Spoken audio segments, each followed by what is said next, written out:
Shalom pemirsa dimanapun Anda berada, berjumpa lagi dengan saya dalam seri pelajaran Sekolah Sahabat. Dan pelajaran Sekolah Sahabat kita pada sahabat ini adalah pelajaran yang kelima dengan judul Anak-anak Perjanjian Itu. Dan ayat intinya terdapat di dalam Matius pasal 28 ayatnya yang ke-20 bagian bawah, yaitu, dan ketahuilah, aku menyertai kamu senantiasa sampai kepada akhir zaman. Saudara-saudara, di pendahuluan pelajaran kita, ada seorang hamba Tuhan yang menulis sebuah cerita, dan ceritanya itu sangat menarik, di mana ada seorang ayah dan juga anak perempuannya yang berusia 10 tahun. Pada satu waktu mereka menghabiskan waktu liburan di sebuah pantai. Dan mereka berdua berenang di laut. Mereka mahir berenang.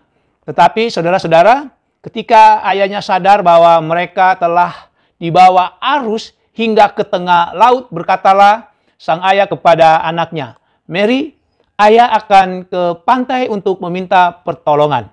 Jika kamu lelah, balikan punggungmu, kamu dapat terapung sepanjang hari dengan cara itu. Dan ayah akan datang kembali untuk kamu." Saudara-saudara, setiba di pantai, ayahnya Mary meminta pertolongan. Dan tidak begitu lama, banyak perahu dan juga pencari mencari Mary, anaknya. Dan ratusan orang di pantai sementara menunggu dengan rasa cemas. Dan akhirnya setelah 4 jam mencari, akhirnya para penolong menemukan Mary, di mana anak ini dengan tenang mengapung dengan punggungnya dan dia tidak merasa takut sama sekali. Saudara-saudara, sukacita dan air mata bahagia dan rasa lega menyambut regu penolong ketika mereka kembali ke daratan dengan Mary, seorang anak 10 tahun, di mana anak ini dapat dengan tenang menghadapi semuanya. Saudara-saudara, orang-orang bertanya kepada Mary mengapa dia begitu tenang waktu di tengah laut. Mary berkata bahwa ayahnya mengatakan bahwa dia dapat mengapung sepanjang hari dengan punggungnya. Dan ia akan datang kembali. Ayahnya berjanji akan datang kembali kepada dia. Jadi dia pada saat itu mengingat apa yang dipesankan oleh ayahnya, dia mengapung dan dia tahu bahwa ayahnya akan datang untuk menjemput dia. Saudara-saudara, sekilas pelajaran kita pada sahabat ini, mengapa Tuhan merujuk pada dirinya sendiri sebagai pelindung Abraham?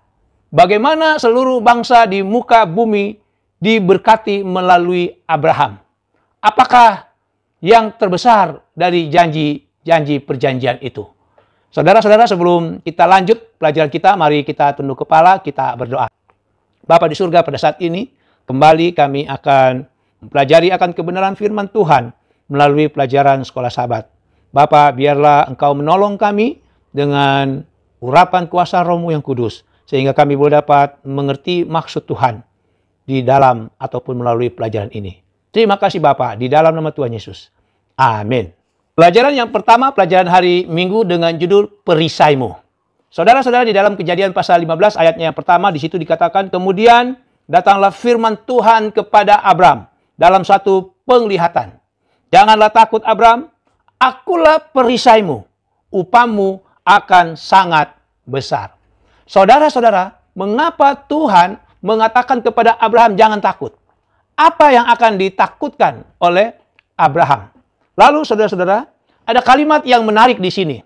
Ketika Tuhan berkata kepada Abraham bahwa akulah perisaimu. Akulah perisaimu. Inilah kalimat yang menariknya. Saudara-saudara, penggunaan kata orang di sini, perisaimu, menunjukkan sifat pribadi dari hubungan tersebut. Allah akan berhubungan dengan dia. Allah akan berhubungan dengan Abraham secara pribadi dengan pribadi. Dan cara yang sama Allah akan lakukan juga bagi saudara dan saya. Saudara-saudara, pernyataan Allah sendiri, pernyataan Allah sendiri di dalam Kejadian 15 ayat 1 ini bahwa akulah perisaimu muncul pertama kali dan hanya waktu itu dalam Alkitab. Meskipun penulis Alkitab yang lain menggunakan istilah yang sama, bahwa Allah itu adalah perisai ketika mereka berbicara tentang Allah.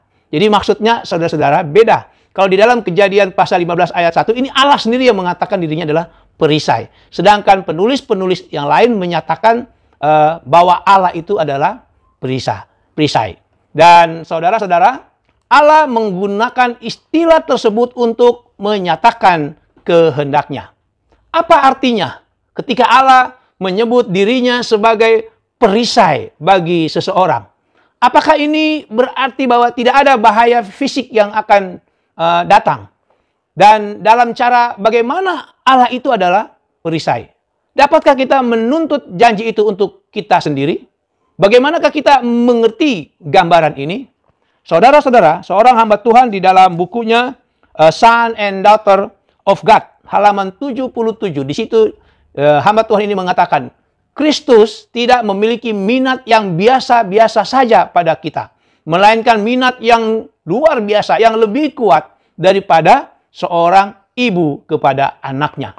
Juru selamat kita telah membeli kita melalui penderitaan dan duka cita manusia. Juru selamat kita dicela, dihina, dilecehkan, diejek, ditolak, dan bahkan sampai mati. Juru selamat kita sementara memperhatikan kita. Dia akan membuat kita merasa aman di bawah perlindungannya. Juru selamat kita, Yesus Kristus, bahkan mati untuk menjadi pengentara bagi kita. Saudara-saudara, pelajaran penting yang pertama, pelajaran penting hari Minggu, apa artinya Allah adalah perisai bagi kita? Saudara-saudara, arti Allah menjadi perisai bagi kita itu adalah Allah kita akan melindungi supaya kita merasa aman. Bahkan Allah melalui Yesus Kristus rela mati supaya kita dapat diselamatkan. Pelajaran berikut, pelajaran yang kedua, pelajaran hari Senin dengan judul Janji Mesias, bagian yang pertama. Di dalam Kejadian 28 ayatnya yang ke-14, di situ dikatakan, olehmu, oleh Abraham, serta keturunanmu, semua kaum di muka bumi akan mendapat berkat. Lalu, di dalam perjanjian baru, Rasul Paulus di Galatia pasal 3 ayat 29 mengatakan, dan jikalau kamu adalah milik Kristus, maka kamu juga adalah keturunan Abraham dan berhak menerima janji Allah tersebut. Saudara-saudara, Tuhan berkata kepada Abraham lebih dari satu kali bahwa melalui benih, melalui keturunannya, semua bangsa di bumi akan diberkati. Dan janji ini adalah janji yang penting, janji yang kekal, dan satu-satunya janji yang membuat semuanya berguna. Dan dalam satu pengertian, saudara-saudaraku, janji ini adalah satu janji di mana Tuhan melalui bangsa Yahudi ingin mengajar seluruh bangsa di dunia ini mengenal Allah yang benar dan juga rencana keselamatannya. Tetapi saudara-saudara, dalam konteks di buku Kejadian, janji itu mencapai kegenapannya hanya di dalam Yesus Kristus yang datang dari keturunan ataupun dari benih Abraham. Seorang yang akan berada di salib membayar dosa-dosa seluruh bangsa di bumi. Saudara-saudara, tidak diragukan lagi. Janji perjanjian dari penebus dunia adalah janji Allah yang terbesar. Penebus itu sendiri menjadi sarana di mana kewajiban-kewajiban persetujuan perjanjian itu dipenuhi dan semua janjinya yang lain diwujudkan. Saudara-saudara, semua baik Yahudi maupun yang bukan Yahudi yang masuk, apabila dia masuk ke dalam persekutuan dengan Kristus, diperhitungkan sebagai keluarga Abraham yang sesungguhnya dan menjadi ahli waris di dalam perjanjian itu. Kita ingat tadi Rasul Paulus katakan di dalam Galatia pasal 3 ayatnya yang ke-29. Dan itu adalah janji kehidupan kekal dalam lingkungan tanpa dosa, di mana kejahatan, rasa sakit, dan penderitaan tidak akan pernah ada lagi. Saudara-saudara, perjanjian hidup kekal dalam sebuah dunia tanpa dosa dan penderitaan ini adalah perjanjian yang sangat menarik untuk saudara dan saya. Dan perjanjian ini adalah kerinduan bagi kita semua. Pelajaran penting yang kedua, saudara-saudara, apakah janji Mesias di dalam bagian yang pertama ini? Saudara-saudara, janji Mesias di dalam bagian yang pertama ini adalah Allah akan memberikan berkat kepada kita yaitu kehidupan yang kekal dalam lingkungan tanpa dosa. Selanjutnya di pelajaran yang ketiga, pelajaran hari Selasa, judulnya Janji Mesias, bagian yang kedua. Saudara-saudara, ada sebuah kutipan di tahun 1600-an yang ditulis oleh Thomas Brown. Dia mengatakan, untuk menikmati kebahagiaan yang sesungguhnya, kita harus berjalan ke suatu negeri yang sangat jauh, bahkan di luar diri kita sendiri. Lalu ada seorang yang bernama Agustin. Dia menulis lebih dari 1500 tahun yang lalu tentang kondisi manusia, di mana dia menulis seperti ini. Kehidupan kita ini menyaksikan fakta bahwa sejak dari permulaannya, umat manusia yang fana ini adalah satu ras yang dihukum. Kemudian Agustin menyatakan bahwa kecintaan kita, kecintaan manusia itu adalah untuk perkara-perkara yang sia-sia. Dan itu melahirkan begitu banyak sakit hati, masalah, kedukaan, dan juga rasa takut. Manusia menyukai pertentangan, perkelahian, dan peperangan. Manusia juga menyukai pencurian, penipuan, dan perampokan. Manusia menyukai sesuatu yang berbahaya, kesombongan, kemarahan, ambisi, bunuh diri, pembunuhan, dan juga hal-hal yang lain, yaitu hal-hal yang tidak menurut hukum, hal-hal yang hanya mengandalkan nafsu saja. Saudara-saudara, kutipan daripada Agustin ini sangat cocok dengan kehidupan kota-kota modern sekarang ini. Hanya sedikit yang berubah tentang manusia. Kalau kita melihat daripada kutipan Agustin ini, 1500 tahun yang lalu dia tulis. Yaitu di mana manusia hanya menginginkan satu kelepasan. Saudara-saudaraku, betapapun kerasnya situasi ataupun kehidupan kita sekarang ini, masa depan itu sesungguhnya cerah. Tetapi saudara-saudara, masa depan itu cerah hanya oleh karena apa yang Allah lakukan bagi kita. Yaitu melalui kehidupan, kematian, kebangkitan, dan juga pelayanan daripada imam besar kita, Yesus Kristus. Saudara-saudara, inilah janji yang Allah janjikan bagi kita melalui Mesias, melalui Yesus Kristus. Oleh karena itu, saudara-saudara, marilah kita berpegang pada janji-janjinya itu. Jadikan janji itu milik kita. Dan hanya dengan cara tersebut, kita dapat ataupun kita mampu menangkap arti sesungguhnya daripada perjanjian tersebut. Pelajaran penting yang ketiga, pelajaran penting hari Selasa. Apakah janji Mesias di bagian yang kedua ini? Saudara-saudara, janji Mesias di bagian yang kedua ini adalah betapapun kerasnya kehidupan sekarang ini, Allah melalui Yesus Kristus menjanjikan satu kehidupan masa depan yang cerah. Kita lanjut pelajaran yang keempat, pelajaran hari Rabu dengan judul Satu Bangsa yang Besar. Saudara-saudara, Allah tidak hanya berjanji kepada Abraham bahwa melalui dia semua bangsa di bumi akan diberkati. Allah juga berkata kepada Abraham bahwa Allah akan menjadikan Abraham ini menjadi bangsa yang besar. Satu janji luar biasa yang diberikan kepada seseorang yang menikahi wanita yang melahirkan anak di masa tuanya. Jadi saudara-saudara, ketika Abraham belum ada keturunan, apalagi seorang anak laki-laki, Allah menjanjikan keduanya. Artinya Allah akan menjadikan seorang anak laki-laki yang meneruskan keturunan daripada Abraham, dan melalui keturunan itu Abraham akan menjadi bangsa yang besar. Saudara-saudara, Allah mengulanginya, perjanjiannya ini, kepada Yakub, cucu daripada Abraham, dengan tambahan informasi bahwa keturunannya akan memenuhi seluruh Mesir. Dan janji ini, saudara-saudara, belum sepenuhnya digenapi pada saat Abraham hidup. Belum digenapi pada saat Ishak dan juga Yakub. Ya, mereka juga tidak melihat kegenapannya, keturunan daripada Abraham ini. Tetapi tentu saja saudara-saudara, janji itu pasti digenapi. Mengapa saudara-saudara Allah mau membuat satu bangsa istimewa dari keturunan Abraham? apakah tujuan yang harus dipenuhi oleh bangsa ini? Saudara-saudara, Alkitab menyatakan bahwa Allah bermaksud menarik perhatian bangsa-bangsa di dunia ini kepadanya melalui kesaksian daripada bangsa Israel. Dan bangsa itu akan menunjukkan berkat yang menyertai penurutan kepada kehendak Pencipta. Saudara-saudara, seluruh penduduk dunia akan ditarik untuk menyembah Allah yang benar. Jadi, saudara-saudara, perhatian semua manusia akan tertuju kepada Israel.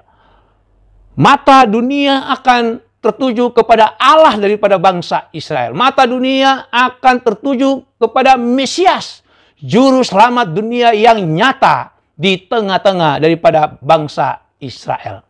Saudara-saudaraku, sekali lagi seorang hamba Tuhan di dalam bukunya Seri Membina, ya, Seri Membina, jilid yang kelima halaman 222. Di situ hamba Tuhan itu mengatakan, tetapi adalah merupakan maksud Allah bahwa dengan pernyataan tabiatnya melalui bangsa Israel, manusia akan ditarik kepadanya, kepada Allah.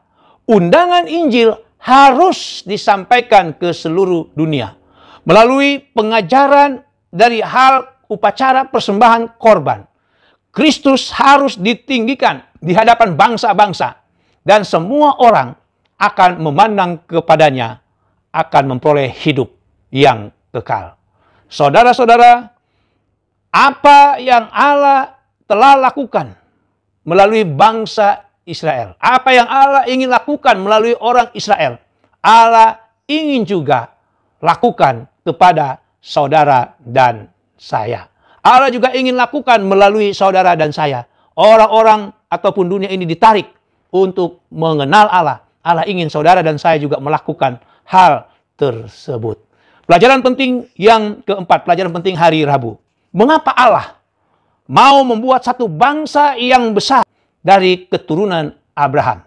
Jawabannya adalah, saudara-saudara, karena Allah bermaksud menarik bangsa-bangsa di dunia ini untuk mengenalnya, untuk mengenal Mesias, yaitu Yesus Kristus. Pelajaran yang terakhir, pelajaran hari Kamis, judulnya membuat namamu masyhur. Di dalam Kejadian pasal 12 ayat yang kedua, di situ dikatakan, aku akan membuat engkau menjadi bangsa yang besar dan memberkati engkau, serta membuat namamu masyhur, dan engkau akan menjadi berkat. Saudara-saudaraku yang diberkati Tuhan, dalam ayat ini, Kejadian pasal 12 ayat yang kedua, Allah berjanji membuat nama Abraham masyhur. Pertanyaannya, saudara-saudara, mengapa Allah ingin membuat hal tersebut kepada seorang yang berdosa? Apakah Allah memberikan kebesaran, kemasyhuran kepada Abraham hanya untuk keuntungannya sendiri? Atau apakah itu menggambarkan sesuatu yang lebih? Saudara-saudaraku, untuk mengerti hal ini, kita harus juga mengerti tentang rencana akan keselamatan. Dan meskipun rencana keselamatan bergantung pada pekerjaan Kristus untuk kita, kita sebagai penerima kasih karunia Allah tetap terlibat di dalam rencana keselamatan.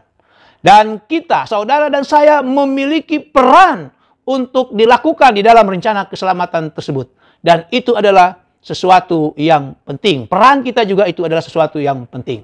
Saudara-saudara, peperangan antara Kristus dan setan masih tetap berlangsung di dalam dan juga melalui kehidupan kita. Manusia maupun malaikat sementara menyaksikan apa yang sedang terjadi dengan kita di dalam peperangan ataupun pertentangan tersebut.